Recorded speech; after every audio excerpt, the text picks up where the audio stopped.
لا الہ الا اللہ لا الہ الا اللہ۔ السلام علیکم ورحمۃ اللہ وبرکاتہ، نحمده ونصلی علی رسولہ الکریم، اما بعد فاعوذ باللہ من الشیطان الرجیم، بسم اللہ الرحمن الرحیم، رب اشرح لی صدری ویسر لی امری واحلل عقدۃ من لسانی یفقہوا قولی۔ ہم نے اس سے پہلے قیامت کی نشانیوں کے بارے میں پڑھا، اب ہم قیامت کے واقع ہونے کے بارے میں، قیامت کے دن کے حالات کے بارے میں پڑھیں گے۔ اس کی یاد دہانی ہم سب کے لیے بہت ضروری ہے، کیونکہ ہم سب کو اس سے واسطہ پیش آنے والا ہے۔ قرآن مجید میں قیامت کے نام سے ایک سورت بھی ہے، سورۃ القیامہ، اور اس سورت میں اللہ سبحانہ وتعالی قیامت کے واقع ہونے پر، قیامت کے دن پر قسم کھاتے ہیں۔ ارشاد باری تعالی ہے، بسم اللہ الرحمن الرحیم، لا اقسم بیوم القیامہ ولا اقسم بالنفس اللوامہ، ایحسب الانسان ان لن نجمع عظامہ، بلی قادرین علی ان نسوی بنانہ، بل یرید الانسان لیفجر امامہ، یسأل ایان یوم القیامہ، فإذا برق البصر وخسف القمر وجمع الشمس والقمر، يقول الإنسان يومئذ أين المفر، كلا لا وزر إلى ربك يومئذ المستقر۔ نہیں، میں قیامت کے دن کی قسم کھاتا ہوں، اور نہیں میں بہت ملامت کرنے والے نفس کی قسم کھاتا ہوں۔ کیا انسان گمان کرتا ہے کہ بے شک ہم کبھی اس کی ہڈیاں اکٹھی نہیں کریں گے؟ کیوں نہیں، ہم انہیں اکٹھا کریں گے، اس حال میں کہ ہم قادر ہیں کہ اس کی انگلیوں کے پورے درست کر کے بنا دیں۔ بلکہ انسان چاہتا ہے کہ اپنے آگے آنے والے دنوں میں بھی نافرمانی کرتا رہے۔ وہ پوچھتا ہے اٹھ کھڑے ہونے کا دن کب ہوگا، پھر جب آنکھ پتھرا جائے گی اور چاند گہنا جائے گا اور سورج اور چاند اکٹھے کر دیے جائیں گے، اور انسان اس دن کہے گا کہ بھاگنے کی جگہ کہاں ہے؟ ہرگز نہیں، پناہ کی جگہ کوئی نہیں، اس دن تیرے رب ہی کی طرف جا ٹھہرنا ہے۔ یعنی قیامت کا دن رب کی ملاقات کا دن ہے۔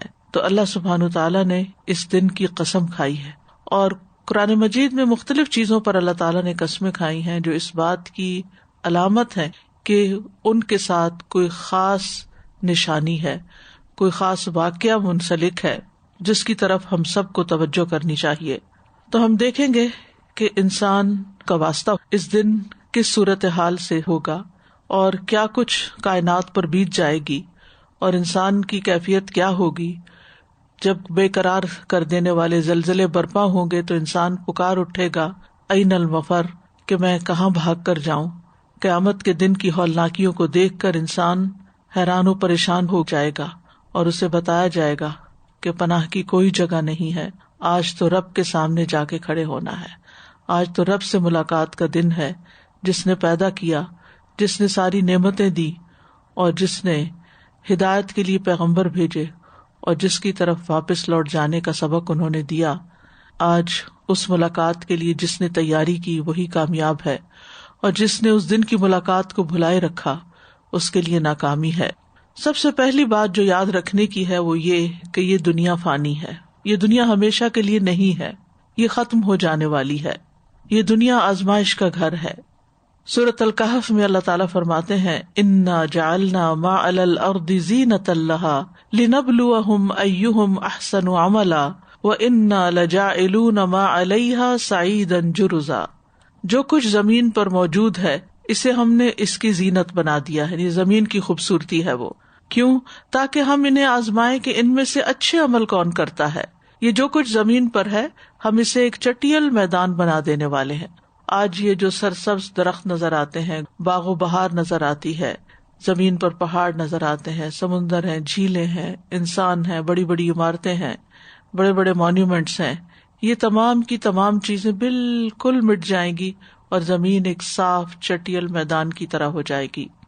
ہر چیز فنا ہونے والی ہے. کل من علیہا فان ویبقى وجہ ربک ذی الجلال والاکرام. سورۃ القصص میں آتا ہے کل شیء ہالک الا وجہہ لہ الحکم والیہ ترجعون. ہر چیز ہلاک ہونے والی ہے سوائے اس کے چہرے کے، اسی کے لیے حکم ہے اور اسی کی طرف تم لوٹائے جاؤ گے. یعنی فیصلہ بھی اسی کا ہے، واپسی بھی اسی کی طرف ہے. جہاں تک دنیا کی زندگی کا تعلق ہے تو اس کی مثال قرآن مجید میں ایک کھیتی سے دی گئی ہے کہ جیسے آسمان سے پانی برسے اور وہ زمین کی نباتات کے ساتھ گھل مل جائے اور پھر زمین سرسبز ہو جائے اور پھر اس کے بعد خشک ہو جائے اور چورا بن کر رہ جائے جسے ہوائیں اڑائے لیے پھرے. تو اللہ ہر چیز پر پوری قدرت رکھنے والا ہے. سورۃ یونس میں فرمایا دنیا کی زندگی کی مثال تو ایسے ہے جیسے ہم نے آسمان سے پانی برسایا جس سے زمین کی نباتات خوب گھنی ہو گئی، جس سے انسان بھی کھاتے ہیں اور چوپائے بھی، حتیٰ کہ زمین پر اپنی بہار آ گئی اور خوشنما معلوم ہونے لگی اور کھیتی کے مالکوں کو یقین ہو گیا کہ وہ اس پیداوار سے فائدہ اٹھانے پہ قادر ہیں.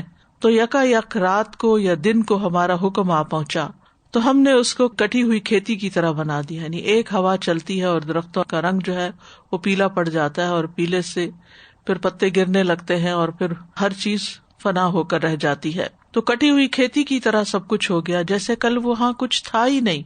یعنی اس طرح ہر موسم خزاں میں ہم یہ نظارہ دیکھتے ہیں کہ ایک دم سارا سبزہ چلا جاتا ہے اور یوں لگتا ہے جیسے یہاں کبھی کچھ اگا ہی نہ تھا.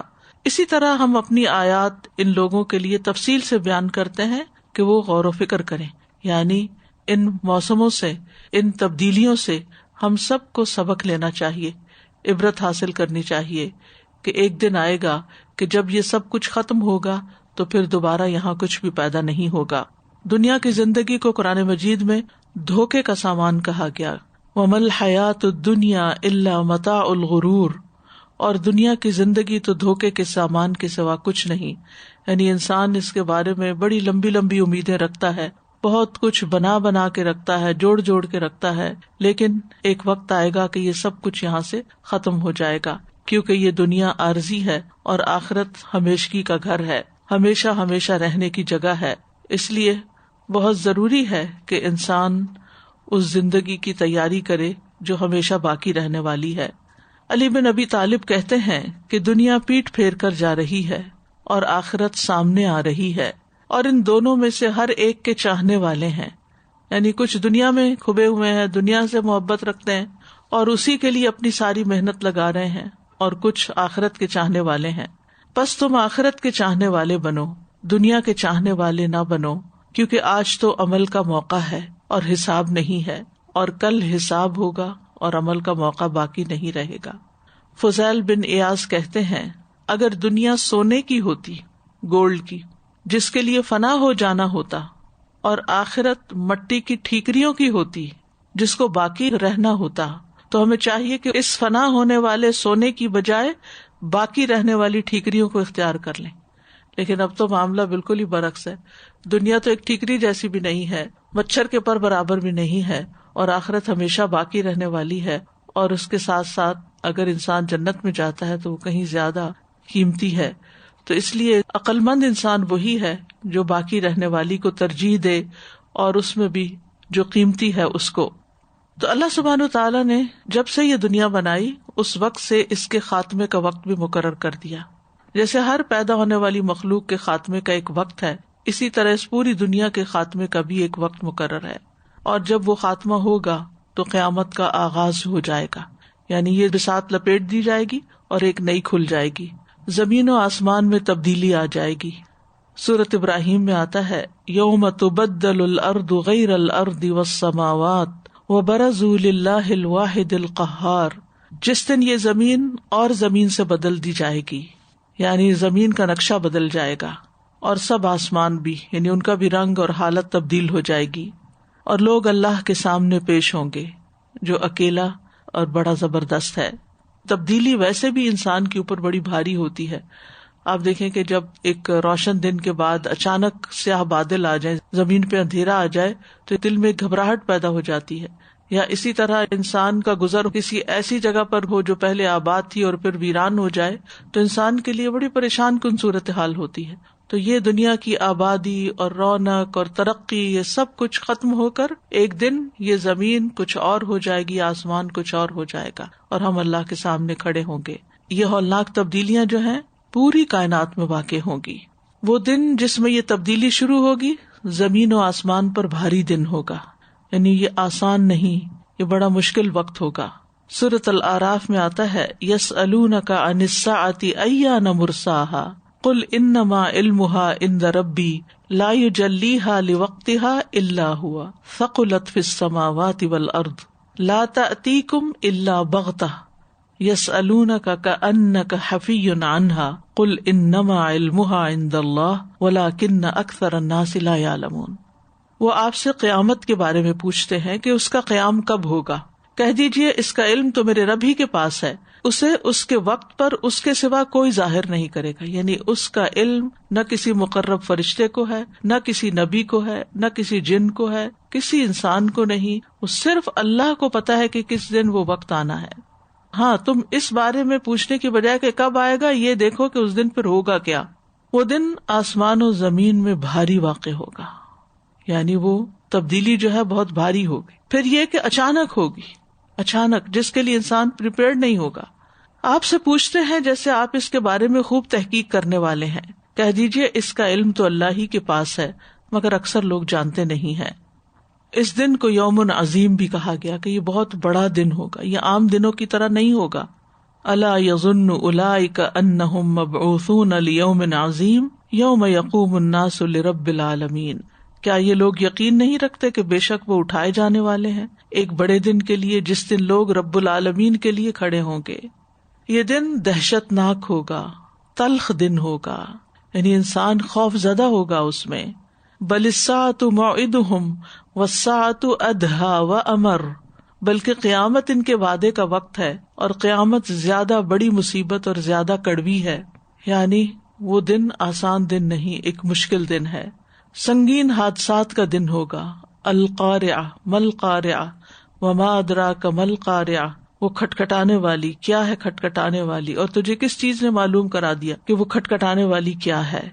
جب تیز آندھی چلتی ہے تو کبھی آپ نے آوازیں سنی ہوگی کہ پتے آپس میں ٹکراتے ہیں یا برتن جا گرتے ہیں یا بعض اوقات عمارتوں میں ٹوٹ پوٹ ہوتی ہے. تو وہ جو شور ہوتا ہے، وہ آپس میں چیزیں جو ٹکرا رہی ہوتی ہیں وہ کھٹکھٹانے والی.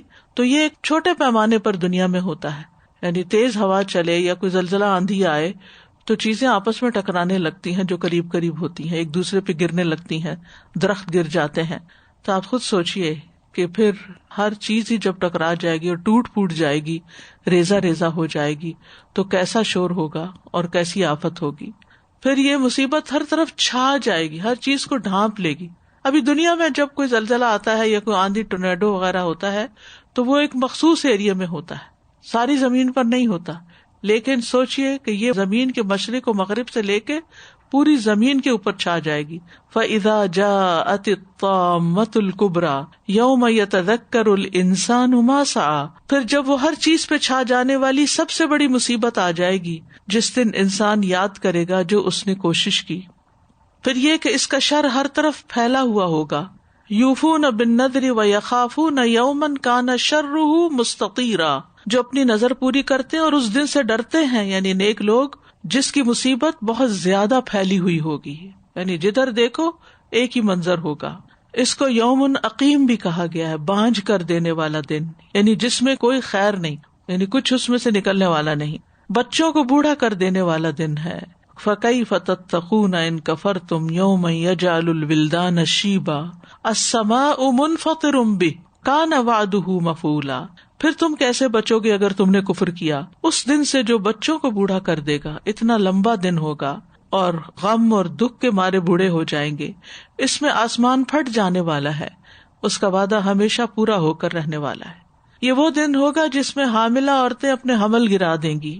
یا ایھا الناس اتقوا ربکم ان زلزلۃ الساعۃ شیء عظیم یوم ترونها تذهل كل مرضعة عما ارضعت وتضع كل ذات حمل حملها وترى الناس سكارى وما هم بسكارى ولكن عذاب الله شدید. لوگوں اپنے رب سے ڈرتے رہو، بے شک قیامت کا زلزلہ بڑی ہولناک چیز ہے. جس دن تم اسے دیکھو گے ہر دودھ پلانے والی اس سے غافل ہو جائے گی جسے اس نے دودھ پلایا، یعنی ماں اپنے بچے کو بھول جائے گی.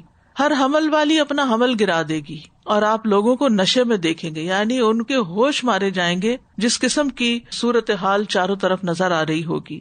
حالانکہ وہ ہرگز نشے میں نہیں ہوں گے، لیکن اللہ کا عذاب بہت سخت ہے. پھر سورۃ الانسان میں آتا ہے کہ یہ تیوریاں چڑھانے والا دن ہوگا. انا نخاف من ربنا یوما عبوسا قمطریرا، ہم اپنے رب سے اس دن سے ڈرتے ہیں جو بہت منہ بنانے والا، سخت تیوری چڑھانے والا دن ہوگا. بس اللہ انہیں اس دن کی مصیبت سے بچا لے گا اور انہیں انوکھی تازگی اور خوشی عطا فرمائے گا. یعنی جو لوگ نیک عمل کرنے والے ہوں گے ان کے لیے اس دن خوشخبری ہوگی. اس دن کی شدت سے دل پلٹ جائیں گے. یخافون یوما تتقلب فیہ القلوب والابصار، اللہ کے بندے اس دن سے ڈرتے ہیں جس میں دل اور آنکھیں الٹ جائیں گی، دل کانپیں گے، آنکھیں جھک جائیں گی. یوم ترجف الراجفہ تتبعها الرادفہ قلوب یومئذ واجفہ ابصارها خاشعہ، جس دن ہلا ڈالے گا سخت ہلانے والا زلزلہ، اس کے بعد ہی پیچھے آنے والا زلزلہ آئے گا، یعنی زلزلے پر زلزلہ آئے گا. دنیا میں تو ابھی یہ ہوتا ہے کہ ایک زلزلہ آتا ہے پھر ٹھہر جاتا ہے، کتنا بھی بڑا زلزلہ ہو لیکن تھوڑی دیر کے بعد، کچھ زلزلے چند سیکنڈز کے بعد اور کچھ منٹ کے بعد وہ رک جاتے ہیں. لیکن یہ زلزلے جب تک ہر چیز کو ختم نہیں کر دیں گے رکیں گے نہیں. کئی دل اس دن دھڑکنے والے ہوں گے، ان کی آنکھیں جھکی ہوئی ہوں گی. پھر یہ دن اور اس کے اندر کی چیخ پکار کانوں کو بہرا کر دے گی، نہیں اتنا شور ہوگا. فَإِذَا جَاءَتِ الصَّاخَّةُ، جب کانوں کو بہرا کرنے والی قیامت آ جائے گی، کلیجے منہ کو آ جائیں گے. وَأَنذِرْهُمْ يَوْمَ الْآزِفَةِ إِذِ الْقُلُوبُ لَدَى الْحَنَاجِرِ كَاظِمِينَ، اور انہیں قریب آنے والی گھڑی کے دن سے ڈراؤ جب غم کے مارے کلیجے منہ کو آئیں گے. وہ کیوں کہ ہم دنیا میں کچھ اچھا کام کر لیتے، آج کے دن کی تیاری کرتے. اس دن انسان جائے پناہ ڈھونڈے گا اور کہے گا این المفر، کہاں بھاگ کر جاؤں، لیکن اس دن کوئی پناہ کی جگہ نہ ہوگی. استجیبوا لربکم من قبل ان یأتی یوم لا مرد له من اللہ ما لکم من ملجأ یومئذ وما لکم من نکیر. لوگوں اپنے رب کی دعوت قبول کر لو، اپنے رب کی بات مان لو اس سے پہلے کہ وہ دن آ جائے جس کے ٹلنے کی اللہ کی طرف سے کوئی صورت نہیں. دنیا میں تو کوئی مصیبت آتی، آندھی آتی، طوفان آتا ہے، زلزلہ آتا ہے، یعنی بڑی سے بڑی آفت، موتیں واقع ہو جاتی ہیں، بلڈنگز گر جاتی ہیں، زمین میں لوگ دھنس جاتے ہیں، لیکن پھر اس کے بعد کیا ہوتا ہے؟ پھر زندگی رواں دواں ہو جاتی ہے. پھر کچھ عرصے کے بعد لوگ ان حادثوں کو بھول جاتے ہیں. لیکن وہاں وہ ٹلے گی نہیں آفت جب تک ہر ایک اپنے انجام کو نہ پہنچ جائے. اس دن تمہارے لیے کوئی جائے پناہ نہ ہوگی اور نہ تمہارے لیے انکار کی کوئی صورت ہوگی. نہیں، جو تمہیں دیا جائے گا وہی تمہیں قبول کرنا ہوگا. کسی کا مکر و فریب اس دن کسی کام نہیں آئے گا. دنیا میں تو انسان اپنے کسی مصیبت سے بچنے کے لیے کچھ چالیں چل لیتا ہے، کچھ لوگوں سے مدد لے لیتا ہے، لیکن وہاں ایسا نہ ہوگا. یوم لا یغنی عنہم کیدہم شیئا ولا ہم ینصرون، جس دن نہ ان کی چال ان کے کسی کام آئے گی اور نہ ان کی مدد کی جائے گی. کوئی عہدہ اور منصب کام نہ آئے گا. یوم لا ینفع مال ولا بنون الا من اتی اللہ بقلب سلیم، جس دن نہ کوئی مال فائدہ دے گا نہ بیٹے مگر جو اللہ کے پاس سلامتی والا دل لے کر آیا. کوئی رشتہ کام نہ آئے گا، نہ بیٹا باپ کو، نہ باپ بیٹے کو، کوئی کسی کے کام نہ آئے گا. یا ایھا الناس اتقوا ربکم واخشوا یوما لا یجزی والد عن ولدہ ولا مولود هو جاز عن والدہ شیئا ان وعد اللہ حق فلا تغرنکم الحیاۃ الدنیا ولا یغرنکم باللہ الغرور. اے لوگو اپنے رب سے ڈرو اور اس دن سے ڈرو کہ نہ باپ اپنے بیٹے کے کام آئے گا اور نہ کوئی بیٹا ہی ایسا ہوگا جو اپنے باپ کے کسی کام آنے والا ہو. یقیناً اللہ کا وعدہ سچ ہے. تو کہیں دنیا کی زندگی تمہیں دھوکے میں نہ ڈال دے اور کہیں وہ دغا باز اللہ کے بارے میں تمہیں دھوکا نہ دے جائے. لہذا ہم سب کو اس بات کا احساس ہونا چاہیے کہ وہ دن ایسا دن ہے کہ جس دن انسان کو بس اس کے اپنے ہی عمل کام آئیں گے اور وہی فائدہ ہوگا جو اس نے اپنے لیے کمایا. باقی اس کی اولاد ہو یا اس کے مال ہو، اگر ان کو نیکی کے راستے میں لگایا تو وہ صدقہ جاریہ بن کے فائدہ دیں گے. ورنہ ویسے اگر کوئی کسی مشکل میں پھنس گیا، کسی مصیبت میں آ گیا، کوئی بھی ساتھ دینے والا نہ ہوگا. السلام علیکم. میں کہتی آج کل جو حالات ہیں اس کو سمجھنے میں بہت آسانی ہے کہ ساری دنیا میں ایک ساتھ اللہ تعالیٰ نے جو بھیج دی وبا، اور جب کوئی بیمار ہو جائے ہاسپٹل جاتے ہیں تو کوئی ان کے ساتھ نہیں جا سکتا، وہ اکیلے ہوتے ہیں. تو اس بات کو اچھی طرح سے سمجھ آ سکتی ہے. یہ وبا کوئی ایسی دل دہلا دینے والی اس طرح نہیں ہے کہ کوئی سامنے سے مصیبت آ رہی ہو، لیکن ایک غیر محسوس اور خاموش مصیبت ہے، یہ چھپی ہوئی، پتہ بھی نہیں چلتا، اور اس کا نتیجہ یہ کہ انسان بالکل تنہا رہ جاتا ہے کہ کوئی بھی ساتھ نہیں دیتا. اور یہ ہمارے سامنے لوگ جو مر کے جاتے ہیں قبروں میں اکیلے، کوئی بھی ساتھ نہیں ہوتا، اندھیری راتیں اور بنو مٹی کے نیچے دبے ہوئے ہوتے ہیں. ہمارے لیے پتہ نہیں کتنے دن اس زمین کے اوپر ہے. تو جو لوگ اوپر رہ کے کچھ کر لیتے ہیں وہ اندر جا کے بھی پھر خوشحال ہوتے ہیں، لیکن جو اوپر رہ کے اللہ کو بھولے رہے اور اس دن کو بھولے رہے اور اس کی تیاری نہ کریں. تیاری کرنے کا مطلب ایک تو یہ کہ نیک عمل کریں، اور ایک یہ کہ نیک عمل اللہ کی رضا کے لیے کریں، یعنی کہ اس دن کی تیاری کے لیے کریں. استاذہ جو بھی آپ نے حدیث بیان فرمائی، آخرت چیکری کی طرح سے بھی ہو تو اس کو بھی لے لیں، لیکن دنیا میں تو ہم بالکل الٹ دیکھتے ہیں استاذہ جی، جو جلدی ملنے والی چیز ہے اسی کے لیے جاتے ہیں. ٹھیکری برابر بھی ہو تو لے لیتے ہیں وہ، جی بالکل، کہ شارٹ ٹرم میں جو چیز جس کا فائدہ زیادہ جلدی نظر آ رہا ہو اس کو ہم جلدی سے گراب کرتے ہیں. استاذہ مجھے یہ ہو رہا ہے کہ نیک عمل تو کر رہے ہیں، لیکن سب سے بڑی فکر کی بات یہ کہ اسے ضائع نہ کر دیں. ضائع کرنا ایسا ہے جیسے کہ جمع بھی کر رہے ہیں پھر یہاں سے ضائع ہوتا چلا جا رہا ہے، اور وچ از ہڈن، نظر نہیں آ رہا. ریاکاری سے، احسان جتا کے، اذیت دے کے، اس پہ فخر کر کے، غیبت کر کے، ہاں غیبت کر کے، دوسروں کا حق مار کے، کسی پہ ظلم کر کے. ون سائڈ حسنات اینڈ دوسری سائڈ پہ سارا کچھ. اسی لیے انسان کسی وقت بھی امن اور چین سے نہیں رہ سکتا کہ میں نے بہت کچھ کر لیا، یہ نہیں پتا کہ جمع کتنا کیا اور اڑا کتنا دیا. پہلے تو یہ بات ہے کہ ہماری پلاننگیں اتنی لمبی ہیں، دنیا کی پلاننگز، کہ وہ کہیں ختم ہونے کو نہیں آ رہی، اور اپنی خواہشات کی تکمیل جو ہے وہ اتنی زیادہ ہے کہ اگر کسی کو کہہ دیتے ہیں یا خود اپنے آپ کو بھی سمجھاتے ہیں کہ اس پہ صبر کر جاؤ، کوئی بات نہیں، اگر کسی نے تمہیں کچھ کہہ دیا ہے یا کوئی بات ہو گئی ہے، یہ دنیا کے لیے ہے خالی.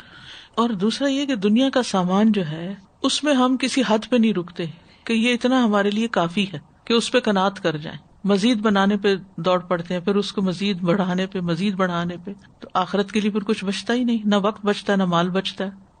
قیامت کے دن مزید کیا تبدیلیاں ہوں گی، کیونکہ پیچھے ہم نے پڑھا کہ ساری کائنات اس سے متاثر ہوگی، نظام فلکی میں تغیرات واقع ہوں گے. آسمان کی حالت کے بارے میں آتا ہے کہ آسمان لرزے گا، یوم تمور السماء مورا، آسمان کا رنگ بدل جائے گا. فَإِذَا انشَقَّتِ السَّمَاءُ فَكَانَتْ وَرْدَةً كَالدِّهَانِ، جب آسمان پھٹے گا تو سرخ چمڑے کی طرح گلابی ہو جائے گا. سورۃ انفطار میں آتا ہے اذا السماء انفطرت، جب آسمان پھٹ جائے گا. الفرقان میں آتا ہے وَيَوْمَ تَشَقَّقُ السَّمَاءُ بِالْغَمَامِ وَنُزِّلَ الْمَلَائِكَةُ تَنزِيلًا، جس دن آسمان بادل کے ساتھ پھٹ جائے گا اور فرشتے اتارے جائیں گے، لگاتار اتارا جانا. آسمان دروازے دروازے ہو جائے گا. سورۃ النبا میں آتا ہے وَفُتِحَتِ السَّمَاءُ فَكَانَتْ أَبْوَابًا، اور آسمان کھولا جائے گا تو وہ دروازے دروازے ہو جائے گا. آسمان کی کھال اتار دی جائے گی. وَإِذَا السَّمَاءُ كُشِطَتْ، آسمان پگھلے ہوئے تانبے کی طرح ہو جائے گا. یوم تکون السماء کالمہل، آسمان میں دھواں ہوگا. فارتقب یوم تأتی السماء بدخان مبین، انتظار کرو جس دن آسمان ظاہر دھواں لائے گا، آسمان سے آگ برسے گی. رسول اللہ صلی اللہ علیہ وسلم نے فرمایا قیامت کے دن جب لوگوں کو اٹھایا جائے گا تو آسمان گویا ان پہ آگ برسا رہا ہوگا، کیونکہ سورج بھی بہت قریب آ جائے گا اور شدید ہولناک منظر ہوگا. سوچئے قیامت کے دن قبر سے اٹھ رہے ہیں، جیسے بیڈ سے سو کے اٹھتے ہیں تو ایک دم نظر کھڑکی پہ جاتی ہے کہ روشنی ہے کہ اندھیرا ہے، کیا ٹائم ہو گیا ہے، اور ہم امن میں ہوتے ہیں، سکون میں اٹھ کے پھر باقی کام کاج شروع کر دیتے ہیں. تو سوچئے کہ اگر کسی دن انسان اٹھے، اور قبر کی زندگی نیند کی ایک زندگی ہے جس کے لیے وہ اچھی ہو، عذاب نہ ہو، تو جب وہ سو کے وہاں سے اٹھے گا اور باہر نکل کے دیکھے گا تو گویا آسمان آگ برسا رہا ہے، یعنی اس کا رنگ اس طرح ہوگا اور گرمی بھی ہوگی. پھر سورج، چاند اور ستاروں کی حالت، سورج لپیٹ دیا جائے گا. اذا الشمس کورت، پھر چاند گہنا جائے گا. وخسف القمر وجمع الشمس والقمر، سورج اور چاند ملا دیے جائیں گے، ستارے بے نور ہو جائیں گے اور بکھر جائیں گے. فاذا النجوم طمست واذا الکواکب انتثرت، ستارے بکھر کر گر پڑیں گے، یعنی ہر چیز کے اندر ایک تلاطم برپا ہو جائے گا. پھر زمین میں تبدیلیاں آ جائیں گی، زمین کسی اور زمین سے تبدیل کر دی جائے گی. زمین کے اندر جو کچھ ہے وہ نکالے گی باہر، چاہے انسان ہے مرے ہوئے، چاہے سونا چاندی، کچھ بھی جو دفن ہوگا سب نکال باہر کرے گی. وَأَلْقَتْ مَا فِيهَا وَتَخَلَّتْ، جو کچھ اس میں ہے اسے باہر پھینک دے گی اور خالی ہو جائے گی. اللہ کے ڈر سے زمین کانپنا شروع کر دے گی. یوم ترجف الارض والجبال وکانت الجبال کثیبا مہیلا، جس دن زمین اور پہاڑ لرزنے لگیں گے اور پہاڑ بھربھری ریت کے پھسلتے ہوئے تودے بن جائیں گے.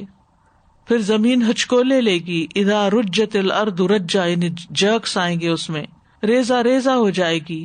وحملت الارض والجبال فدکتا دکتا واحدا، زمین اور پہاڑوں کو اٹھا کر ایک ہی چوٹ میں ریزہ ریزہ کر دیا جائے گا اور پھر اس کے بعد ہموار کر کے زمین پھیلا دی جائے گی.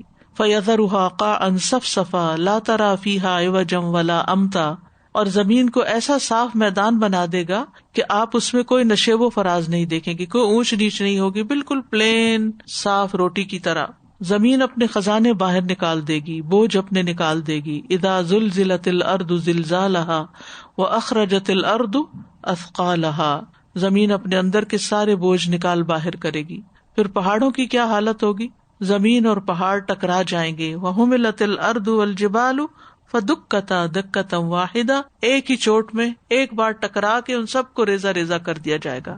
پہاڑ سراب بن جائیں گے. وسیرت الجبال فکانت سرابا، دھنکی ہوئی رنگین اون کی طرح ہو جائیں گے. وتکون الجبال کالعہن المنفوش، اور پہاڑ دھنکی ہوئی رنگین اون کی طرح ہو جائیں گے، ریت کی طرح ہو جائیں گے. یعنی ایک دوسرے سے ملتی جلتی چیزیں ہیں اور پھر سٹیجز بھی ہو سکتی ہیں. یوم ترجف الارض والجبال وکانت الجبال کثیبا مہیلا، جس دن زمین اور پہاڑ کانپیں گے اور پہاڑ گرائی ہوئی ریت کے ٹیلے ہو جائیں گے، یعنی چھوٹے چھوٹے ٹیلے، اور پھر وہ بھی اڑ کے سارے صاف ہو کے زمین برابر ہو جائے گی، غبار بن جائیں گے. وبست الجبال بسا فکانت ہباء منبثا، پہاڑ ریزہ ریزہ کر دیے جائیں گے، خوب ریزہ ریزہ کیا جانا، پس وہ پھیلا ہوا غبار بن جائیں گے. سمندروں کی حالت کیا ہوگی؟ سمندر بھڑک اٹھیں گے، پھٹ جائیں گے. وَإِذَا الْبِحَارُ سُجِّرَتْ، اور الانفطار میں آتا ہے وَإِذَا الْبِحَارُ فُجِّرَتْ، جب سمندر پھاڑ دیے جائیں گے. اور سورۃ تکویر میں سمندر بھڑکا دیے جائیں گے، ان میں آگ بھڑک اٹھے گی. اور پھر سور پھونکا جائے گا. یعنی آخرت پر ایمان لانے میں جو چیز ہمیں بتائی گئی ہے وہ یہ کہ جتنے بھی انسان دنیا میں زندہ ہوں گے وہ پہلا سور پھونکنے پر بے ہوش ہو کر گر جائیں گے، مر جائیں گے. اور دوسرا سور جب پھونکا جائے گا تو سب زمین کے اوپر والے بھی اور زمین کے اندر والے بھی وہ سب نکل کر کھڑے ہو جائیں گے. وَنُفِخَ فِي الصُّورِ ذَلِكَ يَوْمُ الْوَعِيدِ، اور سور میں پھونکا جائے گا، یہی عذاب کے وعدے کا دن ہے. اور پہلا سور پھونکنے پر سب کچھ ختم ہوگا. اور سور کے بارے میں آتا ہے کہ یہ بدترین لوگوں پر پھونکا جائے گا. اس وقت زمین پر کوئی اللہ کا نام لینے والا نہیں ہوگا، اور جو بھی سنے گا وہ ایک طرف گردن کو جھکا دے گا، یعنی گردنیں ٹیڑھی ہو جائیں گی، کوئی بھی زندہ نہیں رہے گا. اور سور کے لیے جو لفظ آتا ہے وہ ناقور بھی آتا ہے. فَإِذَا نُقِرَ فِي النَّاقُورِ، جب سور میں پھونک مار دی جائے گی. مجاہد کہتے ہیں کہ سور ایک چمڑے کی پھونکنی کی طرح ہے. عبداللہ بن عمر کہتے ہیں ایک دیہاتی نے پوچھا اللہ کے رسول سور کیا ہے؟ آپ نے فرمایا یہ ایک سینگ ہے جس میں قیامت کے دن پھونک ماری جائے گی، جیسے ہارن ہوتا ہے اس طرح اس میں پھونک ماری جائے گی. اور پھونک کے لیے نفخ کا لفظ آتا ہے، ذا نفخ فی الصور، اور نفخ کا مطلب ہوتا ہے کسی چیز میں پھونک مارنا. اور نفخ الروح بھی کہتے ہیں، یعنی جسم میں روح کا پھونکا جانا، جیسے جب بچہ ماں کے پیٹ میں ہوتا ہے تو فرشتہ آ کے روح پھونکتا ہے. منفاخ دھونکنی کو کہتے ہیں اور اس کی جمع منافیخ ہوتی ہے. نفخ جو ہے یہ مطلب ہوا کو دھکیلنا پھونک مار کے، تو یہ مخصوص وقت میں مخصوص فرشتے کی طرف سے ایک مخصوص پھونک ہے، یعنی ایک خاص فرشتہ اس کام پر متعین ہے جس کو صاحب السور کہا جاتا ہے.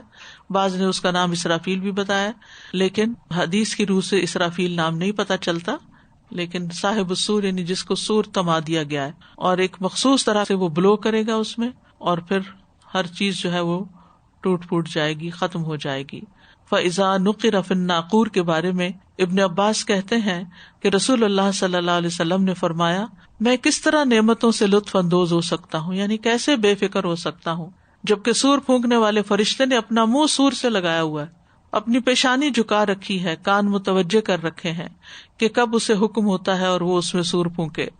تو نبی صلی اللہ علیہ وسلم کے صحابہ نے عرض کیا کہ پھر ہم کیا کریں؟ آپ نے فرمایا کہو حسبنا اللہ و نعم الوکیل علی اللہ توکلنا، ہمیں اللہ کافی ہے اور وہ بہترین کارساز ہے اور ہم اللہ پہ بھروسہ رکھتے ہیں.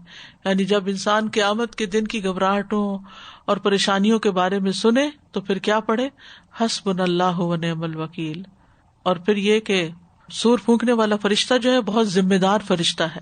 رسول اللہ صلی اللہ علیہ وسلم نے فرمایا سور پھونکنے والے فرشتے کو جب سے یہ ذمہ داری دی گئی ہے تب سے وہ تیار حالت میں اپنی آنکھیں عرش کی طرف لگائے ہوئے ہے، اس بات سے ڈرتے ہوئے کہ کہیں حکم ملنے سے پیشتر اس کی نگاہ ادھر ادھر نہ ہو جائے، گویا کہ اس کی آنکھیں دو روشن ستارے ہیں. یعنی وہ اتنا متوجہ ہے، ادھر ادھر بھی نہیں دیکھتا، صرف اس ڈر سے کہ کہیں مجھے حکم ملے اور میرا دھیان کہیں اور ہو. یعنی وہ پوری طرح فلی فوکسڈ ہے کہ اس کو جب حکم ملے اور وہ سور میں پھونک مار دے. اور یہ اچانک ہوگا، یعنی اس کا کوئی مقرر وقت انسانوں کو نہیں پتا. رسول اللہ صلی اللہ علیہ وسلم نے فرمایا قیامت اس حال میں آئے گی کہ دو آدمی کپڑے خرید و فروخت کے لیے پھیلائے ہوئے ہوں گے، ابھی خرید و فروخت بھی نہیں ہوئی ہوگی اور نہ انہوں نے اسے لپیٹا ہوگا کہ قیامت قائم ہو جائے گی. اس حال میں قائم ہوگی قیامت کہ ایک شخص اپنی اونٹنی کا دودھ لے کر آ رہا ہوگا اور پی بھی نہیں سکے گا. قیامت اس حال میں قائم ہو جائے گی کہ ایک شخص اپنا حوض تیار کرا رہا ہوگا اور اس کا پانی بھی نہیں پی پائے گا.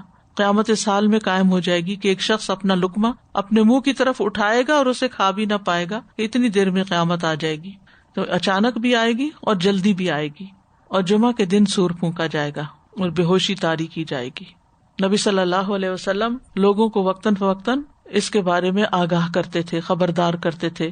سنن ترمذی کی روایت ہے، ابی ابن کعب کہتے ہیں جب رات کا تہائی حصہ گزر جاتا، یعنی 1/3 نکل جاتا، تو رسول اللہ صلی اللہ علیہ وسلم اٹھ کھڑے ہوتے اور فرماتے لوگوں اللہ کو یاد کرو، اللہ کو یاد کرو، سور کا وقت آ گیا ہے.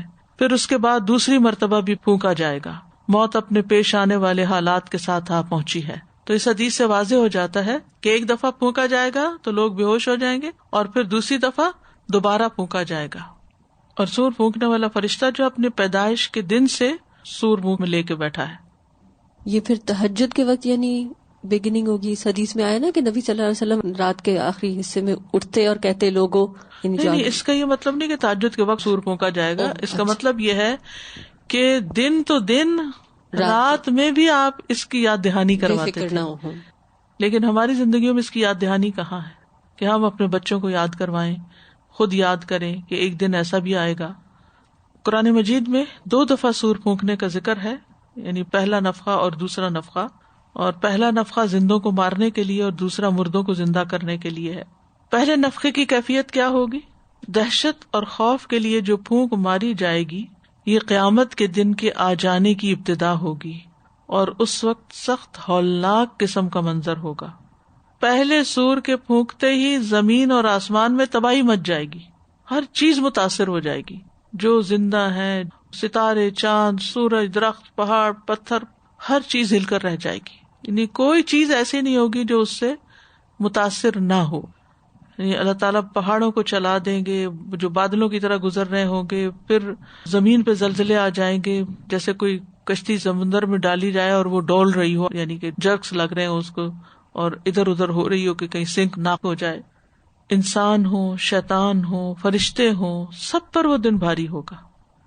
جیسا کہ سورۃ الحاقہ میں آتا ہے فَإِذَا نُفِخَ فِي الصُّورِ نفخة واحدة وحملت الارض والجبال فدكتا دكة واحدة فيومئذ وقعت الواقعة وانشقت السماء فهي يومئذ واهية والملك على ارجائها ويحمل عرش ربك فوقهم يومئذ ثمانية.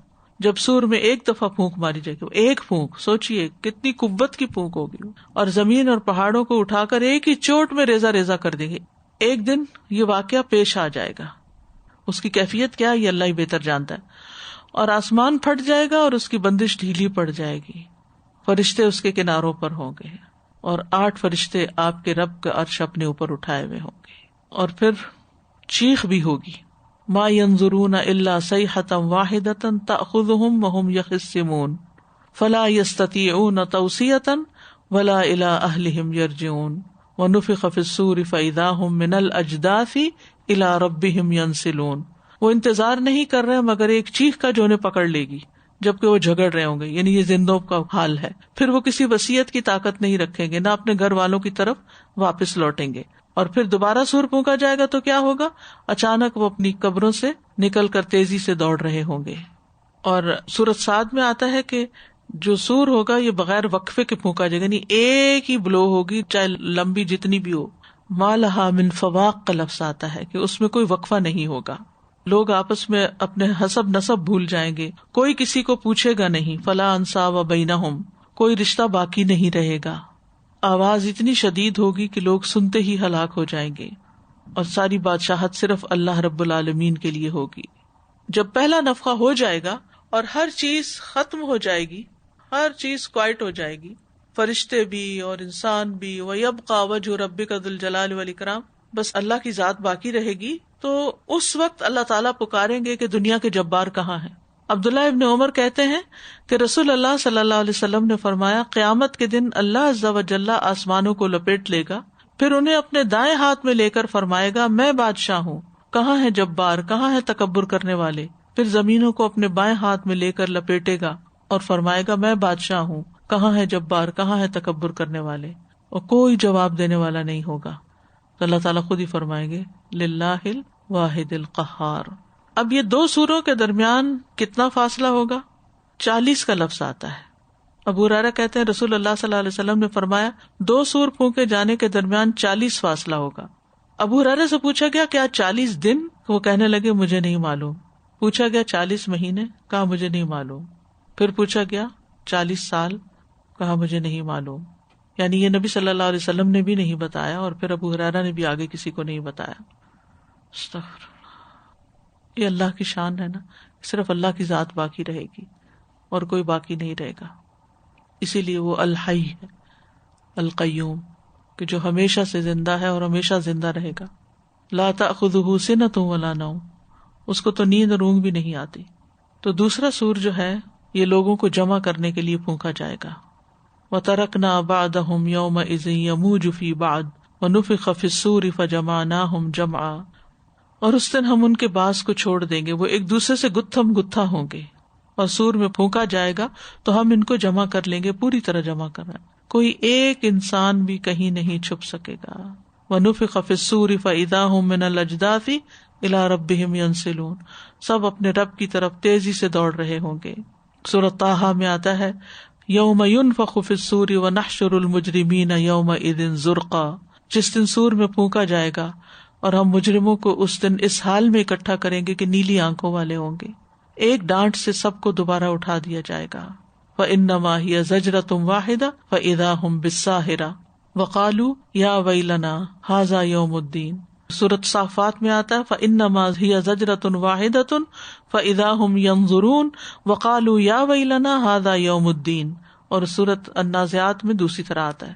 سو وہ ایک ہی ڈانٹ ہوگی تو یکایک وہ دیکھ رہے ہوں گے اور کہیں گے ہائے ہماری بربادی، یہ تو جزا کا دن ہے. لوگ گروہ در گروہ اٹھیں گے، زمین کی تہوں کے اندر لوگ مر کے دفن ہیں، اور لیئرز پہ لیئرز ہیں لوگوں کی اور برباد شدہ بستیوں کی جو زمین کے اندر دس گئی، اور پھر اس کے اوپر ایک اور آبادی آئی، پھر اس پہ عذاب آیا، پھر اس کے اوپر ایک اور آبادی آئی. تو معلوم نہیں زمین نے اپنے اندر کیسے کیسے راز چھپائے ہوئے ہیں. اور جب ایک ہی چیخ آئے گی سب بھی اٹھ جائیں گے گروہ در گروہ. یوم ينفخ فی الصور فتأتون افواجا. جس دن سور میں پھونکا جائے گا تو تم فوج در فوج آؤ گے.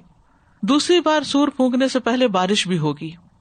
عبداللہ ابن عمر کہتے ہیں میں نے رسول اللہ صلی اللہ علیہ وسلم کو فرماتے ہوئے سنا، پہلی بار سور پھونکنے کے بعد لوگ بے ہوش ہو جائیں گے، پھر اللہ ایک بارش نازل فرمائے گا جو ایک پھوار کی طرح ہوگی یا سائے کی طرح ہوگی. شک کرنے والے نعمان بن سالم ہے کہ یہ پھوار ہے یا سایہ ہے. اس سے انسانوں کے جسم اگائیں گی. پھر سور میں دوسری بار پھونک ماری جائے گی تو سب لوگ کھڑے ہوئے دیکھ رہے ہوں گے، یعنی ایک دم اٹھ جائیں گے. یعنی وہ جو بیچ کا 40 کا عرصہ ہے اس میں کچھ تبدیلیاں آ رہی ہوں گی، جس میں سے ایک بارش آئے گی. وہ بارش لوگوں کے جسموں تک پہنچ جائے گی اور لوگ جیسے اگائیں گے زمین سے، جیسے پودے اگتے ہیں. قرآن مجید میں بہت دفعہ یہ مثال بیان کی گئی ہے کہ قیامت کے دن لوگوں کا اٹھنا زمین سے کھیت کے اگنے کی طرح ہے. انسان اپنی ریڑھ کی ہڈی سے دوبارہ اٹھایا جائے گا.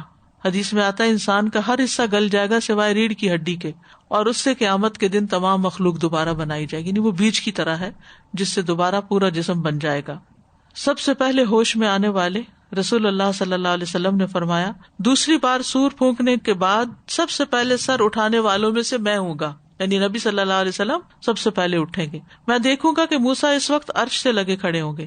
میں نہیں جانتا کہ وہ پہلے ہی اس طرح ہوں گے یا سور پھونکے جانے کے بعد ہوش میں آ گئے ہوں گے. سب سے پہلے نبی صلی اللہ علیہ وسلم کی قبر شق ہوگی. نبی صلی اللہ علیہ وسلم نے فرمایا قیامت کے دن میں ہی تمام اولاد آدم کا سردار ہوں گا. سب سے پہلے زمین مجھ سے ہی شق ہوگی، یعنی آپ کی قبر سب سے پہلے کھلے گی اور پھر اس کے بعد باقی لوگوں کی کھلیں گی اور لوگ اللہ رب العالمین کے حضور کھڑے ہو جائیں گے. تو یہ ہے قیامت کے دن کا وہ نقشہ جو قرآن میں بیان کیا گیا ہے. یہ باتیں ہم نے قرآن کی تعلیم کے دوران بھی پڑھی، احادیث میں پڑھی، عقیدے میں پڑھی، بہت دفعہ ہم پڑھ چکے ہیں. ان سب کو ایک جگہ اکٹھا کر کے اس وقت بیان کرنے کا مقصد کیا ہے کہ ہم اپنا سفر دیکھیں کہ ہم کہاں ہوں گے. یہ سب کچھ کیا دیکھنے کے لیے ہم تیار ہیں؟ اس دن کی ہم نے تیاری کر رکھی ہے یا نہیں؟ اس دن کا غم ہے یا نہیں؟ اس دن کی فکر ہے یا نہیں؟ جب بالکل تنہا ہوں گے اور اکیلے چھوڑ دیے جائیں گے اور ہر ایک کو اپنے اپنی فکر پڑی ہوئی ہوگی. تو اللہ سبحانہ وتعالیٰ ہمیں اس کی تیاری کرنے کی توفیق عطا فرمائے. اصل مقصد یہ ہے ریمائنڈر کا، یاد دہانی کا. استاذہ جیسے بھی آپ نے فرمایا نا کہ بچوں کو بتانا چاہیے، تو استاذہ مجھے یاد ہے جب ہم چھوٹے تھے ہمیں بہت زیادہ ایک ایک بات پہ، جیسے بچے اگر کسی چیز کے لیے بھی لڑ رہے ہیں تو ضرور یہ کہا جاتا تھا کہ سب کچھ اتھے ہی رہ جانا ہے. اور ایک لفظ بہت زیادہ بزرگ خواتین بولتی تھی، رہے گا اللہ دا نام، کہ اللہ کا نام رہے گا. تو اب جو ہے میں دیکھتی ہوں کہ ہم لوگ اب مائیں یہ جملے کہاں بولتی ہیں. تربیت میں آخرت کی یاد بہت بڑا کردار ادا کرتی ہے. ہم ان کو ان کی دنیا سے ڈراتے رہتے ہیں، تم پڑھو گے نہیں تو تمہاری نوکری نہیں ہوگی، تو تمہاری شادی نہیں ہوگی، تو تمہارا کیا بنے گا. اور ہمارا حقیقی غم بھی بچوں کی دنیا ہی ہے، ان کی آخرت کیا ہوگی وہ ہمارا غم نہیں ہے. جبکہ ہمیں یہ غم لگانے کی ضرورت ہے کہ یہ اگر نماز نہیں پڑھتے یا حجاب نہیں کرتے یا دین کے شرائع پہ عمل نہیں کرتے تو ان کی آخرت کا بنے گا کیا. اس چیز کی فکر لگنی چاہیے ہم کو کہ بچے وہ نہیں کرتے، پوچھتے نہیں ہیں یا یہ وہ نا. تو اس میں مجھے لگ رہا تھا کہ بجائے اپنی ذات کو انوالو کرنے کے اگر ہم یہی تربیت ان کی آخرت کے حوالے سے کریں پوچھنے بھی لگ جائیں گے. جی یہی مجھے جب ہم بچوں کے اندر آخرت کی فکر ڈالیں گے تو وہ اللہ کی خاطر آپ کا بھی خیال رکھیں گے. ایگزیکٹلی مجھے یہی لگتا ہے کہ یہاں بھی ہم جو ہے نا پیچھے رہ جاتے ہیں، یہاں بھی ہم اپنا ہی ہم اور غم اور اپنے ہی وہ احسانات جتانے بیٹھ جاتے ہیں. تو اس وقت بھی ان کو بتانا چاہیے کہ یہ آخرت یعنی کسی کے بھی حال، کسی کے بھی اعمال درست نہیں ہو سکتے جب تک کہ وہ آخرت پر صرف یقین ہی نہ رکھے بلکہ اس کو عملی زندگی میں اس کا حصہ نہ شمار کرے اور اس کی خاطر نیک کام نہ کرے. مجھے خیال آ رہا تھا کہ اللہ سبحانہ تعالیٰ کی کتنی حکمت ہے. اللہ تعالیٰ کے کلام میں، قرآن کریم میں یہ ذکر قیامت کے دن کا اتنا پھیلا کے ڈسپرس کر دیا گیا، اور واقعتاً یہ کہ جتنا یہ دہلا دینے والا منظر ہے ان الفاظ سے بھی، کہ اگر ہم جب یہ یکجا کرتے ہیں نا تو دل کو کچھ ہونے لگتا ہے، یعنی برداشت کرنا مشکل ہے. تو اللہ تعالیٰ کی حکمت ہے کہ پھیلا دیا گیا ہے کہ ہم بار بار مختلف دنوں میں مختلف حصہ قرآن کا پڑھیں گے اور ہر دفعہ پڑھنے سے کچھ نہ کچھ ڈر ضرور آ جائے گا. ورنہ یہ کہ اتنا اوور پاورنگ ہے کہ ایک جگہ ایک ساتھ اگر ہم یہ سب کچھ امیجن کرنے لگ جائیں تو پتہ نہیں یہاں سے اٹھنا مشکل ہو جائے. ایک سوال آ رہا تھا ذہن میں کہ یہ جو سور پھونکا جائے گا اس سور میں ہی اتنی پاور ہوگی کہ جس سے یہ سب کچھ ہو جائے گا، یا وہ الارم ہے اور باقی سب چیزیں زلزلے بھی آئیں گے لیکن آغاز سور سے ہی ہوگا. اس میں اتنی پاور ہے. ہوا میں بہت طاقت ہوتی ہے، پھونک جو ہے ایک ہوا ہے نا. جی صحیح. استاذہ سور ایک تو ہوا بھی، اور ہو سکتا ہے کہ ساؤنڈ ویوز اتنی اسٹرانگ ہوں. جی ساؤنڈ ویوز جو ہے وہ ڈسٹروائے کر سکتی ہیں، ہر چیز کو چورا چورا. مخصوص ڈیسیبل کی آواز جو ہے وہ انسانوں کو مار دیتی ہے. بالکل خوفناک بات ہے نا جو لگتی ہے وہ یہ کہ دنیا میں جب کوئی پریشانی آتی ہے تو سب اکٹھے ہو جاتے ہیں، اپنے اختلافات بھول جاتے ہیں، ناراضگیاں بھول جاتے ہیں، بچے ماؤں کو چمٹنے لگتے ہیں، بہن بھائی اکٹھے ہو جاتے ہیں، کوئی وفات ہو جائے، کسی کا حادثہ ہو جائے، کچھ ہو جائے، سارے ایک جگہ آ جاتے ہیں. لیکن اس دن کوئی اکٹھا نہیں ہوگا. یہ بڑی خوفناک بات ہے. ہر ایک کو اپنی پڑ جائے گی، کوئی بھی ریلیف ایفرٹ نہیں ہوگی. میں دیکھ رہی تھی یہ جو کلمات ہیں حسبنا اللہ و نعم الوکیل، تو یہ کتنے اسٹرانگ کلمات ہیں. یعنی بالکل اس ہولناکی میں بھی ہمیں بتایا کہ پڑھیں. پھر ابراہیم علیہ السلام کو جب آگ میں ڈالا تھا تو انہوں نے بھی اسی طرح پڑھا تھا. تو یعنی جب انسان مشکل میں ہو تو یہ کلمات یاد رکھے. یہ کلمات یاد رکھے. کیونکہ بعض اوقات یہ جب انسان پڑھتا ہے یا پڑھاتا ہے یا سنتا ہے تو دل پہ عجب کیفیت ہوتی ہے، اور خصوصاً اگر رات کے وقت آنکھ کھلے اور اندھیرا ہو تو انسان کو ضرور یہ باتیں یاد آتی ہیں. تو پھر انسان سوچتا ہے کروں کیا، کوئی کام ہو کرنے کا، کوئی طریقہ ہو پتا چل جائے کہ اس مشکل سے نکلیں. یعنی امیجن کرتا ہے نا کہ میں اس مشکل کے اندر آ گیا ہوں تو اب نکلوں کیسے. تو حسبنا اللہ و نعم الوکیل یہ پڑھنے کی ضرورت ہے. وآخر دعوانا ان الحمد للہ رب العالمین. سبحانک اللہم و بحمدک اشہد ان لا الہ الا انت استغفرک و اتوب الیک. السلام علیکم و رحمۃ اللہ وبرکاتہ.